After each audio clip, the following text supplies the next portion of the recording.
Did you miss your deadline to renew your Medicaid coverage? You can still send your completed annual review form to Healthy Connections Medicaid. You may be assigned to another health plan, but you can ask to come back to First Choice within 60 days of renewed Medicaid eligibility. It's your family. It's your choice. First Choice is the right choice.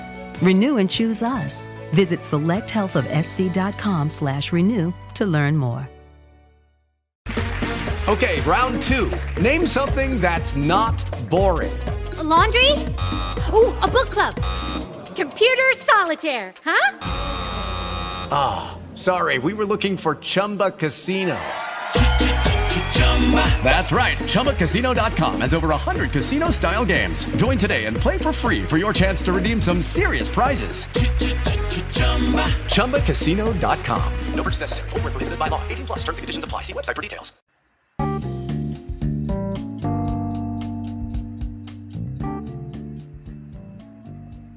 Olá, povo. Olá, pessoas. Eu sou a Deluna e começa agora o Drops Entender Ciência e Conhecimento.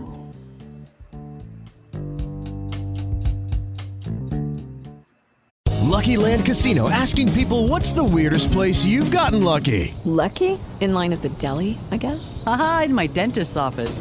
More than once, actually. Do I have to say? Yes, you do. In the car before my kids' PTA meeting. Really? Yes. Excuse me, what's the weirdest place you've gotten lucky? I never win and tell. Well, there you have it. You can get lucky anywhere, playing at LuckyLandSlots.com. Play for free right now. Are you feeling lucky? No purchase necessary. Void where prohibited by law. 18 plus. Terms and conditions apply. See website for details. Bom, nesta edição eu trago trecho de entrevista com o professor doutor em Psicologia Ronaldo Pilate, da UNB, Universidade de Brasília, autor do livro Ciência e Pseudociência, Por que acreditamos apenas naquilo em que queremos acreditar? E nesse trecho aqui da entrevista completa, o professor Pilate fala justamente sobre a diferença entre ciência e pseudociência. E se você quiser ouvir e também ler, né, porque a gente também faz conteúdos escritos das entrevistas, acesse o site, a entrevista completa, né? Para você acessar a entrevista completa, acesse o site www.interd.net.br. Okay, round two. Name something that's not boring. A laundry? Ooh, a book club. Computer solitaire, huh? Sorry, we were looking for Chumba Casino. That's right. ChumbaCasino.com has over 100 casino-style games. Join today and play for free for your chance to redeem some serious prizes. ChumbaCasino.com. No purchase necessary. Void where prohibited by law. 18 plus terms and conditions apply. See website for details. Veja só. Essa questão, ela é talvez um dos principais aspectos do livro, né? E ela não é necessariamente uma resposta trivial. O critério, e esse é um dos que eu apresento e julgo mais importante, que se utiliza para definir ou diferenciar ciência de não ciência, é que o Karl Popper, que é o filósofo da ciência muito provavelmente o mais importante do século XX, ele lança a ideia de critério de demarcação, a noção de falseabilidade, que o conhecimento científico seria aquele passível de ser tornado falso, então seriam expectativas, crenças, hipóteses, enfim, teorizações em geral, que dão a possibilidade de, por procedimentos empíricos, né, para você coletar dados, buscar evidências, eles possam ser tornados falsos, e tudo aquilo que não permitiria isso, afirmações, asserções, entendimentos, que não permitem ser falseáveis, seriam não científicos, né? Então esse é um critério que ele sistematiza, defende como critério demarcatório, e muito trabalho, ele propôs isso lá na década de 1930, né? E muito trabalho feito posteriormente discutiu, versou sobre esse critério. Inclusive, filósofos posteriores partiram de críticas ao modelo falseacionista do Popper para poder problematizar essa questão, porque ela não é necessariamente trivial pelo fato de que usar um critério único, que pode ser um atalho fácil para a gente entender essas questões, como a ideia da falseabilidade, pode levar a um paradoxo de que outros ou conhecimentos que têm, ou por outras características, né, eles são bastante difíceis de serem caracterizados como científicos, mas se defendem ou se apresentam como falseáveis e, portanto, se encaixariam numa perspectiva científica, né? Mesmo tendo outras características que claramente nos permite entendê-los como não científicos. Então, por essa dificuldade de uma regra tão heurística, tão simples de ser entendida, ser utilizada como único critério de demarcação, faz com que essa caracterização de diferenciação, né, do que é ciência e daquilo que não é ciência não seja uma tarefa tão trivial quanto parece. Tanto é verdade que vários filósofos posteriores, por exemplo, como Lakatos, que é um filósofo da ciência que critica vários aspectos do pensamento do Popper, né, em relação a esse assunto da demarcação, ou outros até mais modernos, mais recentes, como Mário Bunge, né, ampliam um pouco essa perspectiva de diferenciação do que seja ciência e não ciência.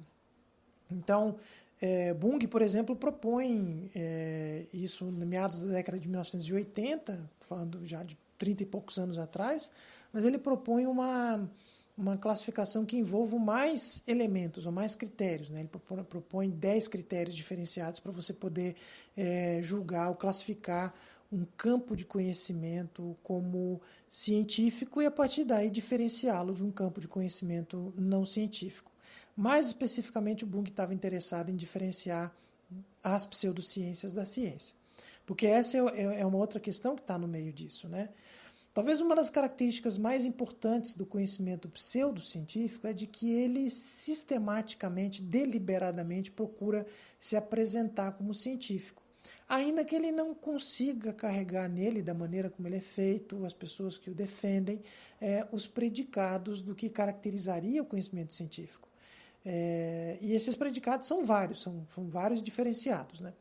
Mas, sem dúvida nenhuma, a ideia do falseacionismo, da possibilidade de tornar uma compreensão que a gente tem de um mundo, submetê-la a um teste e, a partir daí, poder tirar alguma conclusão em relação a ela sobre o nível de acuracidade, né, dela explicar o que ela se propõe a explicar, baseado nas evidências que eu levanto para testar isso, ainda que não seja a única forma da gente diferenciar, sem dúvida nenhuma, e eu tenho essa compreensão, eu defendo isso no livro, a característica mais importante, uma das características mais importantes para eu poder distinguir conhecimento científico de não científico. Pelo fato de que essa característica faz com que eu dá a possibilidade, abre uma janela de oportunidade para que a gente possa rever aquilo que a gente julga que seja correto para explicar as coisas do mundo, né?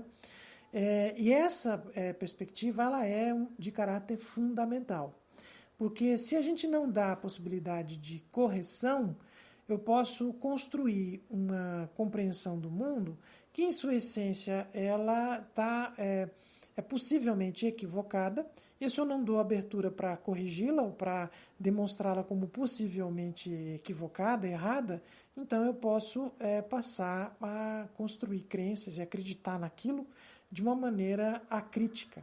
E isso é uma característica muito importante do conhecimento científico. É um conhecimento que tem como caráter básico essa possibilidade.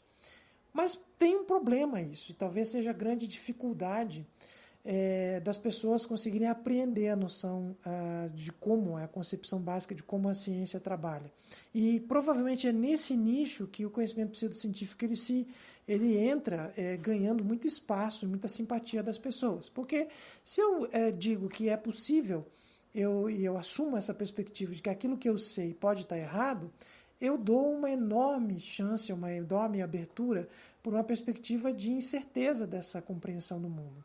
E essa incerteza, como eu argumento no livro, ela digamos, incoerente com várias das motivações psicológicas que a gente tem para construir compreensão sobre o que está à nossa volta, ao nosso redor, sobre o nosso mundo, sobre nós mesmos.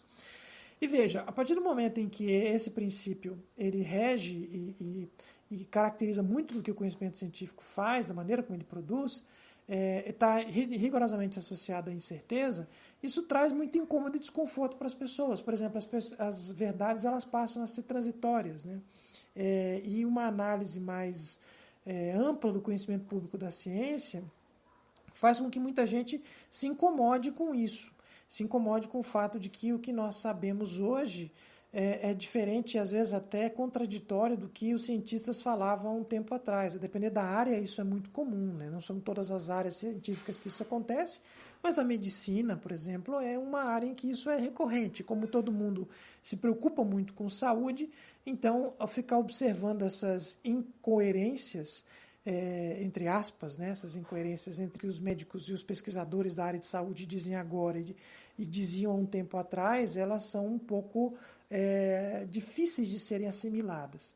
E, no fundo, boa parte do conhecimento que se vende como científico, mas não é, um caráter que ele carrega frequentemente é uma perspectiva de infalciabilidade, de impossibilidade de tornar aquele conhecimento falso, dando estabilidade das previsões e das compreensões, né?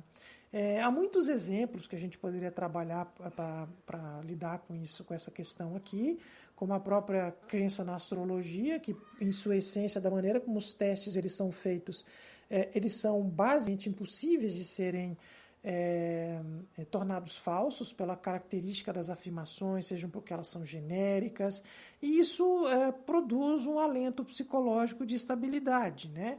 Fazendo com que conhecimento pseudocientífico ele acabe ocupando um espaço grande de atenção para as pessoas darem crédito a ele, porque esse caráter de estabilidade, pelo menos das previsões, a percepção de estabilidade, de certeza das afirmações, elas acabam sendo mais frequentes.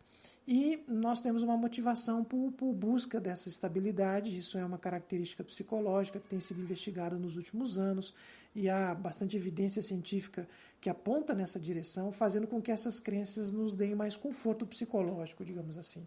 Então, acho que a pseudociência ela invade espaços e acaba sendo muito interessante, muito sedutora por esse aspecto. Dentre outros, claro, não é o único aspecto que explicaria isso, mas esse é um aspecto interessante.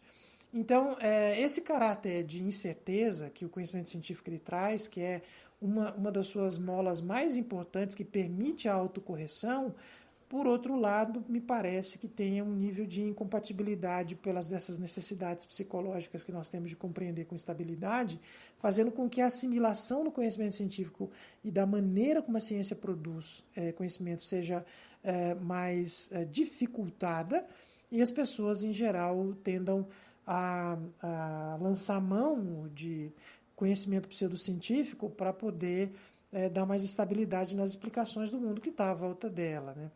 Então, essa é uma característica importante, sem dúvida, apesar de não ser o único elemento que diferencia ciência de pseudociência, na minha avaliação, é um aspecto de extrema relevância para a gente poder fazer essa distinção e, por outro lado, também nos ajuda a entender como o conhecimento pseudocientífico ele é tão sedutor para as pessoas, né? Agora, uma última ressalva só em relação a esse tópico é de que a pseudociência não é o único tipo de sistema de crenças não científico e que carrega características comuns com outros sistemas de crença, né, que não são científicos, mas que também estão por aí funcionando como mecanismos explicativos relevantes para as pessoas, né? Mas, sem dúvida, a pseudociência na maioria dos casos, o tipo de conhecimento que busca se vender como científico, em parte, ou quando não o faz, procura se vender como racional e como uma forma racional de entender o mundo, né? Outros sistemas não científicos não necessariamente têm essa preocupação, mas os pseudocientíficos, sem dúvida, possuem isso, porque eles acabam habitando um nicho relevante que demanda explicações mais racionais sobre aquilo que eles se propõem a explicar.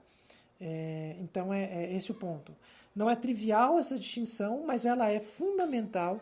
E uma das motivações, como eu já falei para você, respondendo uma questão anterior, de escrever o livro é de dar mais ferramentas para as pessoas poderem lidar e diferenciar conhecimentos, né? E no caso da pseudociência isso é muito importante, porque no fundo ela vai explicitamente, na maior parte dos casos, se vender como uma forma racional de compreensão de mundo, muitas vezes científica, quando na verdade ela não carrega aqueles predicados básicos que eu preciso aplicar para entender um conhecimento como científico.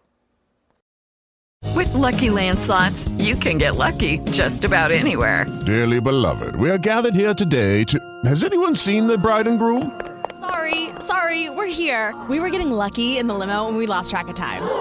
No, Lucky Land Casino, with cash prizes that add up quicker than a guest registry. In that case, I pronounce you lucky. Play for free at LuckyLandSlots.com. Daily bonuses are waiting. No purchase necessary. Void where prohibited by law. 18+. Terms and conditions apply. See website for details. Hello, Saver. Whether you're saving for that trip to the tropics or saving for an emergency, now is the time to take advantage of Wells Fargo's savings options. Wells Fargo offers savings accounts that can help you save towards your goals. So, what are you saving for? Visit a Wells Fargo branch or wellsfargo.com/save to open a savings account today. Wells Fargo Bank, N.A., member FDIC.